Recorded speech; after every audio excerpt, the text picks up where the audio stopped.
শীতের এক রাত, 2019 সাল। গাজীপুর থেকে ঢাকায় ফিরছিল রায়হান। অফিস শেষে রাত হয়ে গেছে, শেষ 5টায় ভরসা।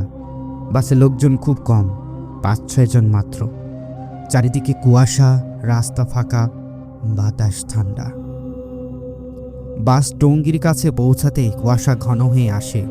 হঠাৎ রায়হান খেয়াল করল তার পাশের সিটে একটা মেয়ে বসে আছে, সাদা শাল গায়ে, মাথা নিচু, নিঃশব্দ। সে বুঝতেই পারেনি মেয়েটা কখন উঠল।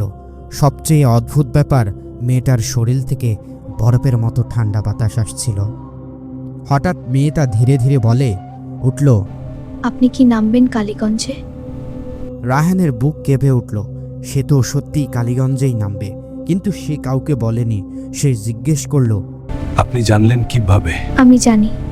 মেয়েটা কোনো উত্তর দিল না, শুধু জানালার বাইরে তাকিয়ে রইল। বাস কালীগঞ্জে থামল। রায়হান তাড়াতাড়ি নেমে গেল। নামার সময় একবার পিছনে তাকালো, মেয়েটা তখনও বসে আছে। কিন্তু বাসটা ছেড়ে দেওয়ার পর সে অবাক হয়ে দেখল বাসের ভেতরে আর কোনো যাত্রী নেই। পরের দিন সকালে সে বাস স্ট্যান্ডের চায়ের দোকানে জিজ্ঞেস করল, এই রুটে কি কোনো দুর্ঘটনা হয়েছিল? দোকানদার চুপ করে বলল, 2 বছর আগে এক মেয়ে কালীগঞ্জে নামতে গিয়ে বাস থেকে পড়ে মারা যায়। তারপর থেকে শেষ বাসে মাঝে মাঝে তাকে দেখা যায়। তারপর থেকে রায়হান আর কখনো শেষ বাসে উঠেনি।